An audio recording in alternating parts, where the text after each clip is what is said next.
久违的评比单元来了，今天要跟你们分享的是8款开价气垫粉饼的评比。那我想说，接下来秋冬嘛，应该还蛮多人会陆续把粉底质地换成气垫粉饼的形式。如果你们有注意到，就是气垫粉饼算是从韩国开始的产品嘛，然后除了一些韩国品牌之外，开价的气垫粉饼算是出的比较晚，就是跟专柜比起来。那我今天挑了8款是市面上讨论度比较高，或者是有些比较新的气垫粉饼，然后帮大家做整体的总评比。那一样会针对他们的外形，然后色号、产品特色，然后还有妆感，以及保湿度、持妆度跟遮瑕力这3款的评分。最后帮大家总结一下优缺点跟适合肤质，帮助你们可以选择最适合你们的产品。OK， 那我们就开始吧。首先第一款要跟你们分享的是 Maybelline 的水凝 BB 无瑕轻感气垫粉饼。那它的色号总共有出2个 Natural Beige 跟 Medium Beige。那我自己肤色是属于自然偏白，我用的是比较浅的 Natural Beige。那它的 Medium Beige 我觉得还蛮适合健康肤色的女生，但是如果你本身是那种比较白皙的话，这一系列的粉饼，这一系列的气垫可能就没有办法满足你的肤色。那再来它的防晒系数有做到 SPF 50+PA 3个+，我觉得以开价的气垫粉饼来说，它的防晒系数是还蛮高的，所以适合就是喜欢有高防晒系数底妆的人。在它的外形啊，它是做这种黑色钢琴烤漆，我觉得比起它前2代的气垫粉饼，质感好上还蛮多的。打开来一样有镜子跟粉扑，那你可以注意到它粉扑的部分，它缎带做的比较厚，所以你在上妆的时候其实还蛮稳的。那气垫的质地是这种一般的海绵孔。那在它的产品特色啊，是主打高保湿与高遮瑕兼具的气垫粉饼，然后它加了一个东西叫做水磁力持妆科技，就是帮助你上妆的持妆度可以拉比较长的时间。那我个人之前试用拍实测下来，我个人是还蛮喜欢这款气垫粉饼。那它上起来的妆感是属于比较水光一点的感觉，就是光泽度会比较明显，但是它并不会黏腻的感觉。那接下来第一个保湿度的部分呢，我给它还蛮优秀的分数，因为它其实它有说它加了保养精华成分在里面。那你实际上妆起来，因为我的肤质是偏干嘛，它上妆起来的确让我会觉得有保湿的效果在，所以我觉得它的保湿度是很不错的。那在遮瑕力的部分呢，我觉得它遮瑕度算是中等偏上，就是一般的肤色不均或是你比较轻微的斑点，它都是可以遮得住的。但是如果黑眼圈的话，需要重复叠盖。如果只盖一层，只上1层粉底，大概可以遮个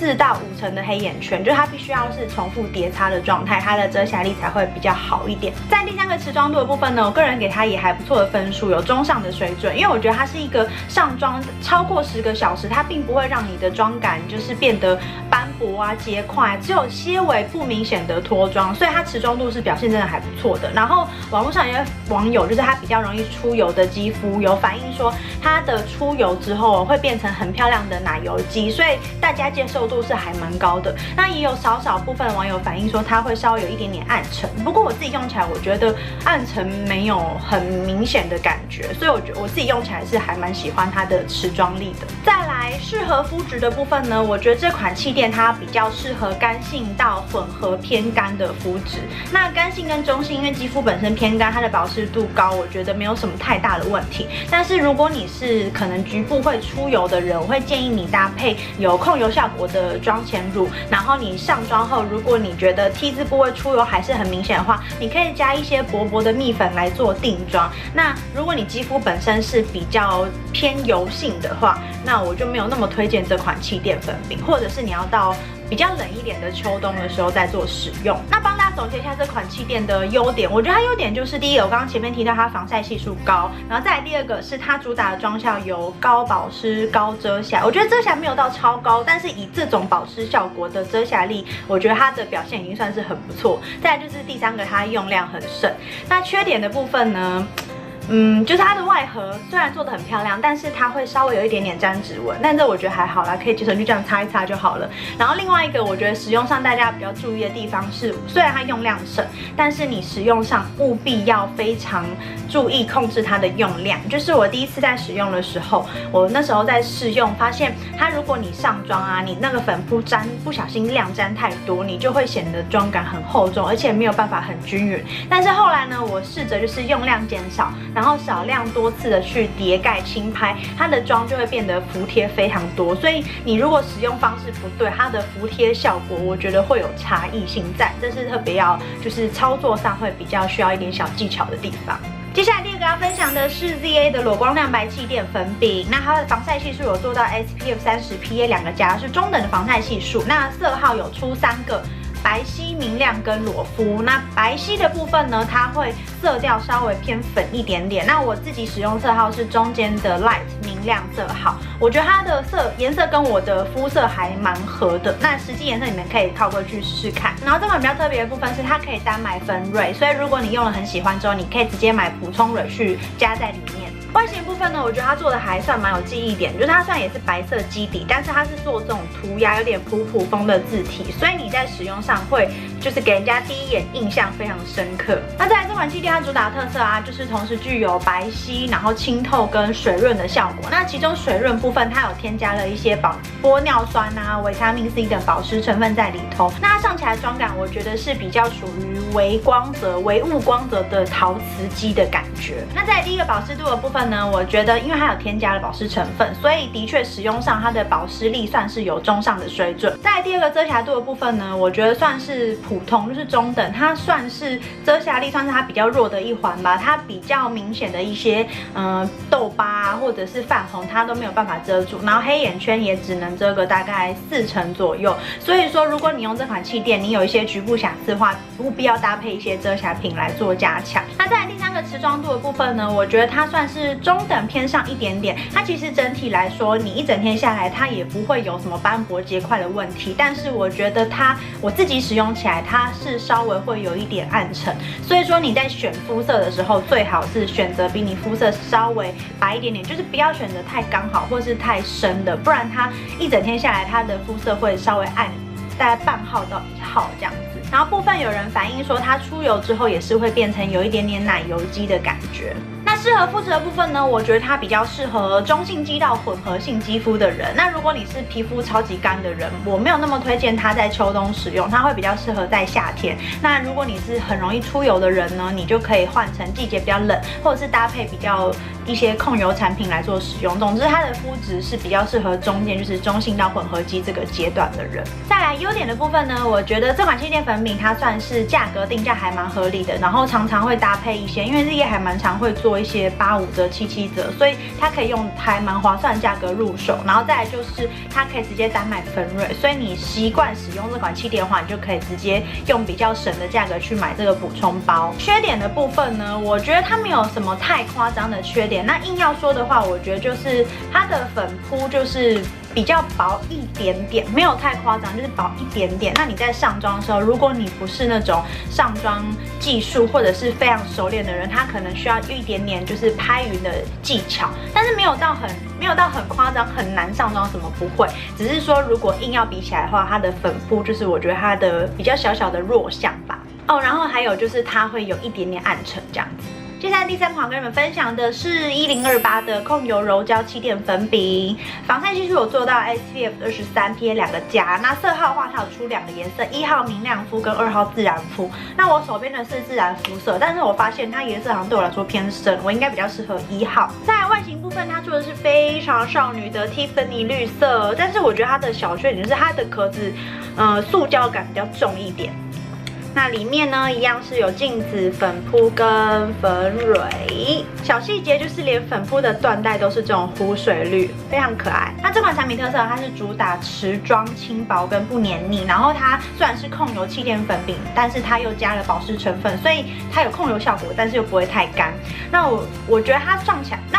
起来的妆感是属于比较雾亮感的感觉，就是你刚上去会觉得，它的光泽还蛮明显，但是时间拉长，它会慢慢变成有点微雾，比较偏雾感的妆感。那在第一个保湿度来说呢，我觉得它算是中等偏上一点点，就是以一个控油气垫来说，它的保湿力算是表现的还不错。当然不能跟那种主打水光保湿的气垫来比，但是以加了控油成分来说，我个人使用起来觉得它保湿度中等偏上一点点。再来第2个遮瑕力的部分呢，我觉得它遮瑕度算是中等，就是普通，因为它真的上起来就是比较偏薄透的妆感，所以说基本的肤色不均或者是暗沉可以稍微修饰掉，但是黑眼圈啊，或者是比较明显的痘疤啊什么，它是没有办法去修饰的非常完美的。在第三个持妆度的部分呢，我觉得它也算是中等偏上一点点，它用起来我觉得不会有什么斑驳结块的痕迹，但是我觉得它用起来我自己感受是暗沉还蛮明显的，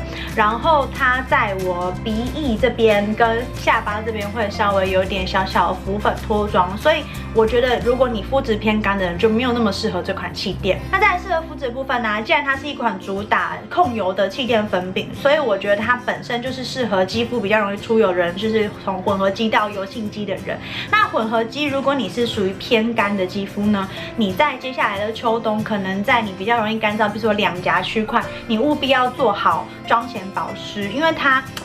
毕竟虽然它有保湿成分，但它还是控油效果还不错，所以就是两颊干燥区块要记得做加强保湿。那整体来说呢，它的优点就是我觉得它是一个真的有达到控油跟保湿效果兼具的气垫粉饼。那如果你是属于喜欢那种比较自然薄透妆感，但是你又会出油的话呢，你就可以选择这款气垫。那缺点的部分呢，我觉得就是我自己使用起来暗沉的感受会比较明显一点，所以记得就是不要选太刚好，可以选择比你肤色亮一点点的色号这样。接下来第4款要分享的是 Beauty Maker 的鱼子紧致完美触控气垫粉饼。那这款我之前一样有发过实测影片，有兴趣的话呢，可以点上面的影片去参考比较详细的妆感跟持妆度。那首先这款呢，它是没有防晒系数的。那再来它的色号有出白皙跟自然，我自己试用下来，我会比较适合白皙的这个色号。但是呢，要注意的是这款气垫的色号，我觉得它的色调。就是粉底的色调稍微偏粉一点点，不会太夸张，但是就是比较起来它是比较偏粉的。再来，同样给你们看一下外形，我觉得以开架气垫来说，它的外形做的质感还不错，也一样是那种钢琴烤漆。打开来呢，一样有镜子跟粉扑。它的粉扑设计呢，因为它是做触控粉底，就是它粉扑会有一个这样小小的切角，然后它不像一般气垫粉饼是做那种海绵或者是粉霜状的蕊芯，它是这样子按压的，然后按一按呢，气垫粉底就会从这个小孔中跑出来，这样有没有很疗愈？然后你再用气垫粉，你再用粉扑去沾取。那它这样设计的目的啊，就是帮助你在每次上妆的时候，粉底都是新鲜的状态。那如果有些人是比较忌讳气垫粉饼那种海绵会跟空气大面积接触的那种设计的话，就可以选择这种触控式的气垫粉饼。那主打的产品特色呢，它是有小颜紧致，然后还有一些拉提的效果，甚至加一些抗老配方。那它比较厉害的是，以开架气垫来说，它在成分上下来还蛮多功夫，譬如说它有加了24K 黄金、鱼子酱精华，甚至是海洋胶原蛋白成分在里头，所以说它是一个成本感觉比较高一点点的气垫粉饼，因为它加了还蛮多比较高级的成分。那它上起来的妆感呢，我觉得是属于比较丝缎光泽的妆感，就是有一点点微微的光，但是又不会到雾，又不会到超亮，是介于雾跟亮两者中间。那第一个保湿度的部分呢，我给它还不错的分数，因为它有添加一些胶原蛋白保湿成分嘛。然后再来就是我觉得它的粉体服帖度非常的好，所以你在上妆的时候啊，你不管是用推的或者是轻拍的，它的延展性很好，可以就是帮助你上妆的时候那个妆是非常服帖，然后不会浮粉也不会干燥，保湿度我个人还蛮喜欢。那在第二个遮瑕度的部分呢，我觉得它表现的也还不错，尤其我特别推荐它修饰毛孔的效果，我觉得非常的好。然后再来就是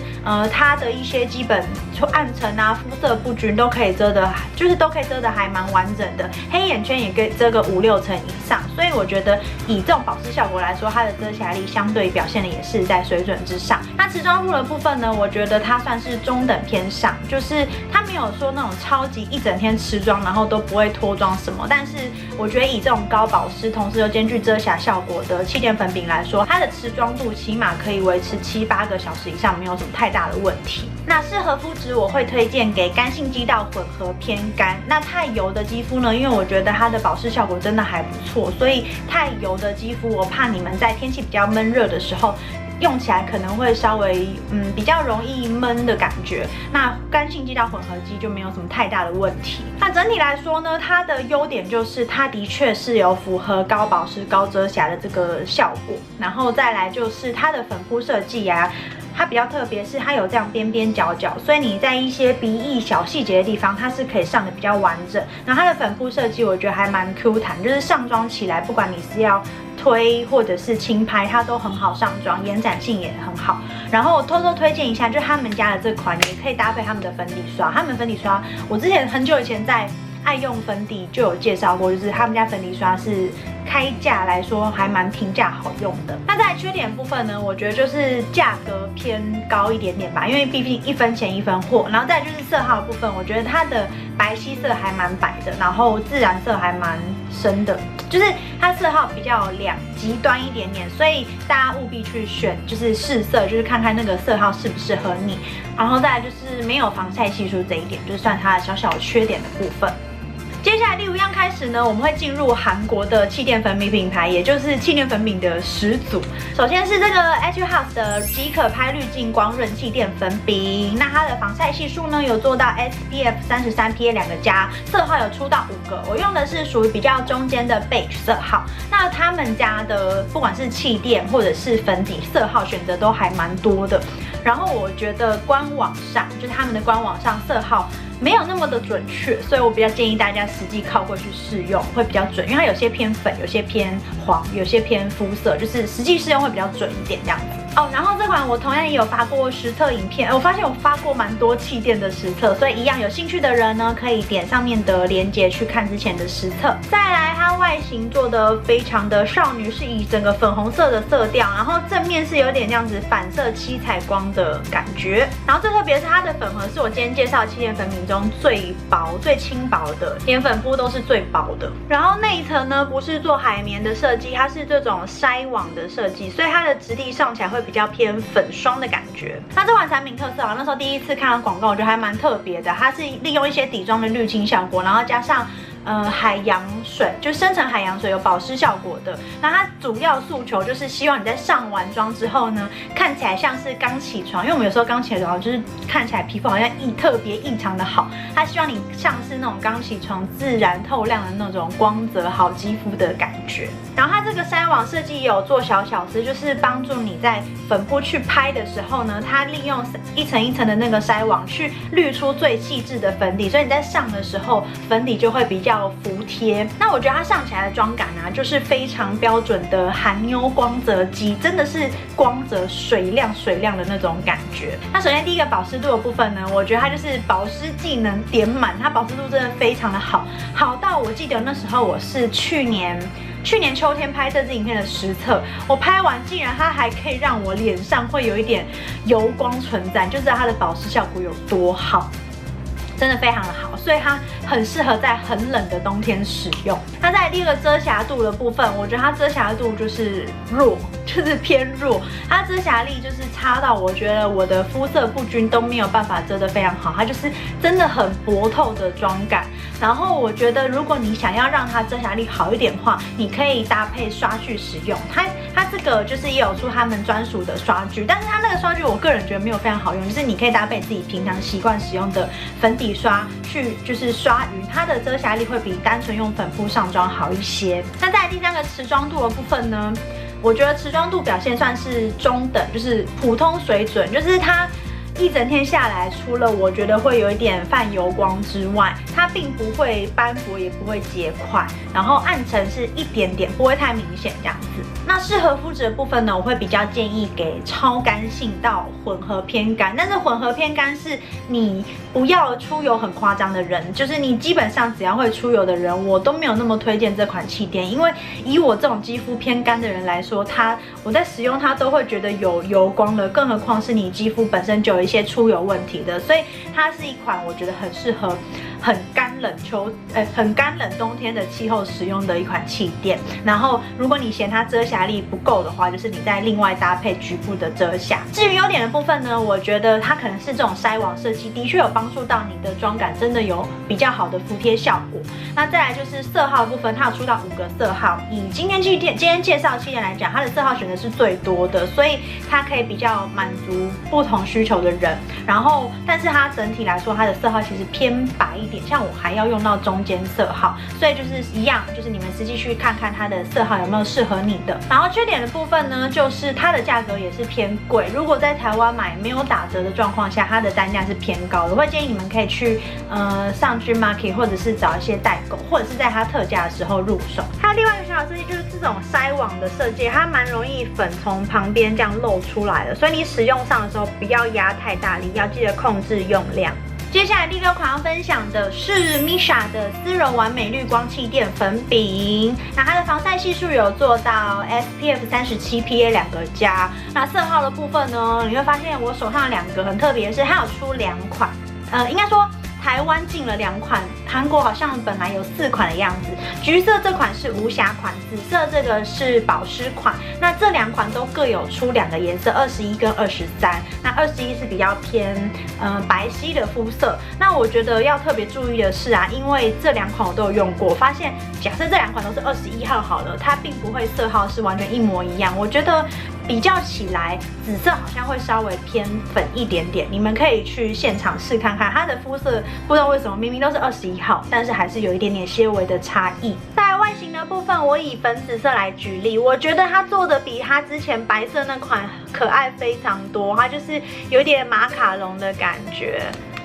然后打开一样有镜子跟粉扑，粉蕊一样是这种筛网的设计。那这款产品特色它是主打保湿持妆不浮粉，然后甚至韩国官方在广告这款气垫还说它可以24小时保湿持妆不卡粉。我是觉得有点太过夸张了，但是的确这款气垫啊，因为我之前去日本有买它上一款非常红白色那个，我自己用起来我没有很喜欢上一款气垫，但是这个新款气垫用起来，我觉得感受度不管是保湿度、持妆度，或是他说的卡粉程度都是有比较好，只是没有那么夸张到24小时。那妆感的部分呢，这2款会不太一样，它整体来说都是偏雾光的妆感，但是呢，紫色这个保湿款它会更偏水一点点，然后无瑕这款它会更雾光一点点，就是2者是稍微有一些差异的。在保湿度的部分呢，整体来说我觉得这2款都算是中等偏上一点点。那当然保湿款它的保湿度会相对更优秀。那在第2个遮瑕度的部分呢，我觉得这2款的遮瑕度表现都还不错。当然这款无瑕款会稍微更优秀一点，但是保湿款也不输，就是这2款遮瑕力算是都还不错。但是呢，相对就是它们的妆感会比较明显一点。那在第3个持妆度的部分呢，我觉得它们算是中等，然后偏上一点点，就是它算是基本的持妆度，没有说真的很夸张的不持妆，但是它也没有主打很厉害，就是一整天持妆。所以我前面才说他说什么24小时持妆保湿，我觉得是有点言过其实。那部分网友有反映说，无瑕款它搭配一些控油的蜜粉，半天下来会有一些结块情形。那因为我自己比较没有什么太严重的出油问题，所以这个我就是提供大家一些不同的意见给你们做参考。至于适合肤质的部分呢，我觉得紫色这款保湿款会比较适合干性肌到中性肌，然后无瑕款会比较适合中性肌到混合偏干。那油性肌我基本上没有特别推荐这款气垫，是因为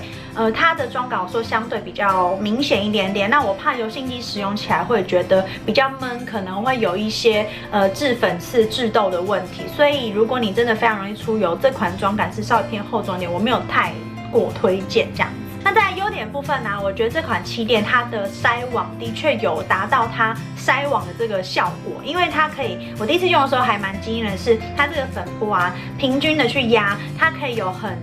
就是固定的量，平均的量在粉扑上，所以你在上妆的时候，它比较不会这边上的量一下多一下少，不会，它可以上的还蛮平均的，这是我觉得它很棒的优点。然后再来就是它的价格，如果你有时候搭配一些，因为它只有屈臣氏有卖嘛，它有时候搭配一些促销价，它可以用还蛮划算的价格入手。那缺点的部分呢，我觉得它们2个的妆感会略显黏腻，就是会有一点点黏，尤其在如果就是最近或是前阵子比较闷热的夏天，它用起来黏的那种感觉是比较明显的。但是如果你有搭配一些轻薄的蜜粉，我觉得就可以改善蛮多。接下来第7样要分享的是 Clio 的光感无瑕气垫粉饼，防晒系数一样有做到最高的 SPF 50++PA 3个+。那色号的部分呢，台湾有出3个，2号、3号、4号。那我用的是3号色。那2号其实还蛮白的，2号我觉得会是白皙肤色，然后它色调有点偏粉。那3号、4号都是比较属于自然米色调的色号，然后4号会比较偏健康肤色的人使用。那再来外形的部分呢，它是做这种雾黑的设计，但是我觉得它还蛮容易脏的，就是你可能有一些粉粘在上面，它会这样粘住。然后粉盒非常的厚，它是今天用的最厚一点，我觉得它甚至有一点点重，就是不太方便携带。那里面一样是有镜子、粉扑跟粉蕊。然后我发现它那个隔层就是做的还蛮密封的，所以你可以让你的粉就是比较不会跟空气接触。那再来这款系列，它主打的特色是高遮瑕、超持妆、超水润、超清透。然后那时候我看到我就觉得，高遮瑕跟超清透两个是有一点点互相就是反过来的状态，所以说它就是主打说可以有多层叠擦，也有那种光透裸肌感。这个我就是先抱持一个问号。总之，我等下后面一样会分享我的使用心得。那它上起来的妆感呢，我觉得是属于比较偏雾光，可是更偏雾一点点，它就是整体上起来是没有什么太明显的光泽感。在第2个保湿度的部分呢，我给它非常普通的分数，因为它其实上起来就是真的偏雾光。然后如果你的妆前保湿没有做好的话，它其实是会有一点点干的。在第2个遮瑕度的部分呢，我跟你们说，它遮瑕力超级好，应该是我今天分享8款气垫里面遮瑕度最优秀的，它真的是可以盖住，就是你脸上几乎8成的瑕疵都可以盖得非常的完整，连黑眼圈哦，我不需要另外再加遮瑕品，它就可以盖住，所以它非常适合喜欢那种 high coverage 的人。那再来第3个持妆度的部分呢，我觉得它持妆度算是中等，就是你用量一定要非常的就是精准的控制，如果你不小心用量多，它就没有办法完美持妆一整天，因为它可能会有一些结块或者是妆会有点浮粉的问题。但是如果你上非常的轻薄，它可以拉长比较长的持妆时间，或者是说你有些人可能需要搭配一些蜜粉来做定妆，因为毕竟它的妆感是比较重一点点的。那再来适合肤质的部分呢，我觉得它适合混合肌到油性肌，然后敏感肌我不会太推荐，或者是如果你怕天气还不够冷，然后你皮肤如果上妆比较闷，然后容易长痘痘啊、长粉刺的人都不推荐这款，因为它遮瑕力真的太好了。可是我觉得上起来是会稍微有一点点闷感的。然后如果秋冬使用啊，我觉得如果你是混合肌，只有局部出油，甚至建议你还是要做好妆前保湿，因为它真的是比较偏雾光的妆感。至于优点的部分呢，我觉得它整体来说就是一个喜欢高遮瑕的人选它就对了，因为它真的遮瑕力非常的优秀，然后再就是它的防晒系数也够高。那缺点部分呢，就是妆感会比较明显一点，然后有些网友反映用了之后会长痘痘跟粉刺，我觉得没有让我很意外啦，因为它的妆感的确是比较会闷一点点这样子。然后再来就是它跟它广告效果有落差，因为他说维持清透的妆感，我觉得它一点都不清透，所以大家买东西就是不要除了看广告的宣传之外，你一定也要就是多听一些不同的意见啊，或者甚至你亲自去靠柜试用才是最准确的。第8款也是最后一款呢，我们要分享的是这个 OPUL 的丝绒雪纺气垫粉饼。那它的防晒系数是做到 SPF 30 PA 2个+，色号部分有2个，跟韩国好像都分成21跟23这样子。然后我自己试过之后，比较适合我的肤色是21号，比较偏白一点的那个色号。好，这款气垫粉饼非常的新，我查了一下，它好像9月才刚上市，所以网络上没有什么太多的评价，我就是根据我自己使用心得来跟你们做分享。先给你们看一下外形的部分，它长得就是非常的基本款，然后是白色加上面写 Air Fit， 然后里面一样是有镜子、粉扑跟粉蕊。那它粉蕊很特别，是有3500个小洞集结而成，所以你在筛就是也是有一点点过滤的效果，让你粉体上来会比较平均。那我是觉得它之前的联名系列都外形做得比较好看，这个外形就是长得非常的普通，但是因为它价格还蛮便宜的，我觉得就不会对它要求太高。那这款产品的特色呢，它是持妆、服帖跟亮白，然后我觉得它上起来妆感其实我今天用的就是这款气垫粉饼，它上起来的妆感是属于也是微光泽，就是它不是那种超水亮，但是也不会到雾光，就是介于两者之间。那在第一个保湿度的部分呢，我觉得它算是中等偏上，就是上起来并不会给我有干的感觉，但是接下来的秋冬就记得一定要搭配好妆前保湿。那在第二个遮瑕度的部分呢，我觉得算是中等偏上一点点，就是基本上小瑕疵它都可以遮住，肤色不均、暗沉也都还可以遮得住。但是我觉得比较特别的是，像我鼻子会有一些小小的黑头，它没有办法盖得超级完整，所以说还是要搭配你自己习惯的遮瑕品。然后黑眼圈呢，大概可以遮个4到5成左右。那第三个持妆度的部分呢，这款我用下来意外的，它的持妆度其实还不错，就是它可以维持整天不斑驳不脱妆，但是也是用起来稍微会有一点点暗沉的问题。整体来说，它的妆感的确利用它的这个纱网来筛那个粉是有服帖，达到有服帖的效果。我觉得服帖对于持妆度其实影响还蛮大，就是两个会互相呼应。